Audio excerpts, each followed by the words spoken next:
গোপালগঞ্জের টুঙ্গিপাড়ায় জাতির জনক বঙ্গবন্ধু শেখ মুজিবুর রহমানের সমাধিতে পুষ্পমাল্য অর্পণ করেছেন র্যাবের নবনিযুক্ত মহাপরিচালক ব্যারিস্টার মোহাম্মদ হারুনুর রশিদ। গোপালগঞ্জ প্রতিনিধি জানান, আজ বুধবার বিকেলে তিনি বঙ্গবন্ধুর সমাধিতে শ্রদ্ধা নিবেদন শেষে ৭৫ সালের ১৫ই আগস্ট বঙ্গবন্ধু সহ সকল শহীদদের আত্মার মাগফিরাত কামনায় দোয়া মোনাজাত করা হয়। এ সময় র্যাবের ঊর্ধ্বতন কর্মকর্তা সহ গোপালগঞ্জ জেলা প্রশাসনের কর্মকর্তারা উপস্থিত ছিলেন।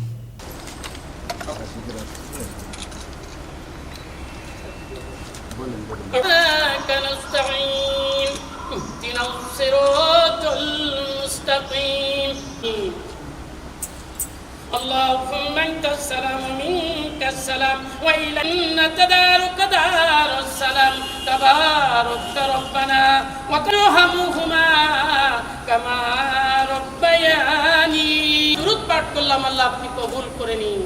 আল্লাহ এর সব দয়াল নবী জান্নাতুল ফেরদাউস নসিব করে দিন।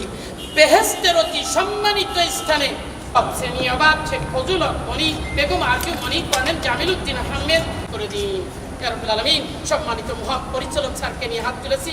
আমাদের সকলের সানি প্রজ্ঞাময় প্রবল মহত্বের অধিকারী আপনি সদানকারী আল্লাহ, খাস করে মাননীয় প্রধানমন্ত্রী শেখ হাসিনা ও শেখ রেহানাকে শরীরে দায়িত্ব পালন করতে পারেন।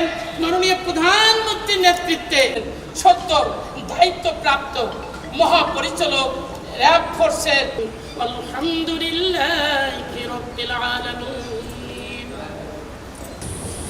আপনার আসলে এটা হলো যে আপনার একটা পারসেপশনের ব্যাপার। দেখেন, আমরা একটা গ্লাসে যখন পানি থাকে অর্ধেক, তাহলে আমরা এটাকে দুইভাবে বলতে আমরা বলতে পারি যে হাফ ফুল গ্লাস অথবা হাফ এমটি, তাই না? এখন বিষয়টা হচ্ছে আসলে আপনি কীভাবে দেখছেন। র্যাবের অ্যাক্টিভিটিস কোনো কিছুই আপনার কমে নেই, এবং এর চেয়ে উত্তরোত্তর র্যাবের কর্মকাণ্ড সাফল্য কিন্তু বেড়েই চলছে, বেড়েই যাচ্ছে। আপনারা দেখেন যে রিসেন্ট পাস্টে যত ধরনের যত ক্রাইসিস হয়েছে, এবং আমরা খুব স্মুথলি, আমি বলবো যে একদম যদি আমি এক্সাম্পল দিই, রিসেন্ট পাস্টে যে আমরা জাতীয় নির্বাচনটি করেছি তবে তো সুষ্ঠুভাবে সব জায়গায় খুব সুন্দরভাবে কিন্তু ইলেকশন হয়েছে। কাজে এবং আপনার শুধু তাই না, আপনার যে কিছুদিন আগেও কিন্তু খুলনা অঞ্চলে যে সুন্দরবনের এলাকা, ওখানে কিন্তু জলদস্যু এবং বনদস্যুদের যে তৎপরতা, ওখানে কিন্তু র্যাব কিন্তু কন্টিনিউয়াস কাজ করে যাচ্ছে। আপনার প্রত্যেক দিন আমি দেখছি যে আপনার এই যে আপনার যে যেটা মাদক, যেটা আমাদের সবচেয়ে বড় সমস্যা, এই মাদকে কিন্তু কন্টিনিউয়াস কিন্তু আপনার এই র্যাব কিন্তু র্যাবের সাফল্য হয়েছে। এবং আপনারা জানেন যে এক সময় সেই যে আমি যদি বলি যে 2016 যে আর্টিস্ট হলি আর্টিস্টে যে আপনার জঙ্গি হামলা হয়েছে, আপনারা তার পরবর্তীতে দেখেন যে এরপরে আর কিন্তু ওই ঘটনার কোনো রিপিটেশন হয়নি।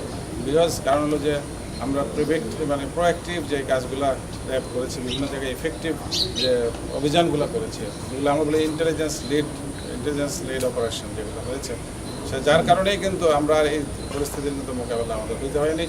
এবং সেই ক্ষেত্রে বাংলাদেশ এখন কিন্তু সেফ সারা বিশ্বের কাছে। মানুষ কিন্তু এখানে আসছে, ইনভেস্টমেন্ট করছে, এবং বাংলাদেশ কিন্তু এখন সবচেয়ে আমি বলবো যে অত্যন্ত নিরাপদ একটা দেশে পরিণত হয়েছে। সো অবশ্যই সেই ক্ষেত্রে এই শৃঙ্খলা রক্ষাকারী বাহিনীর মধ্যে র্যাবের কিন্তু অসামান্য ভূমিকা রয়েছে। আমি একটা কথা বলি, আপনারা অনেকবারই আপনারা দেখেছেন যে আপনার বিভিন্ন যে সরকারের যে স্টেটমেন্টগুলো, যে এখানে আসলে একটা ফোর্স তো এখানে কারো দায় নিবে না, বুঝতে পারছেন না? কেউ যদি কোনো ভুল ত্রুটি করে থাকে, এটা কিন্তু ফোর্স এই দায় নেবে না, এর দ্বারা ইন্ডিভিজুয়াল। এখানে তো আপনার এই একজন ইন্ডিভিজুয়ালের সাথে তো আপনার এই আপনার র্যাবের ভাবমূর্তি এইটা যে বিষয়টা, এটা তো আপনারা জানেন যে সরকার ইতিমধ্যে বিভিন্ন ইনিশিয়েটিভ নিয়েছে এবং বিভিন্ন কাজ হচ্ছে। এটা আমি মাত্র আজকে জয়েন করেছি, এটা আমার মনে আজকে আপনাদের পরবর্তীতে যদি কোনো কিছু থাকে আমি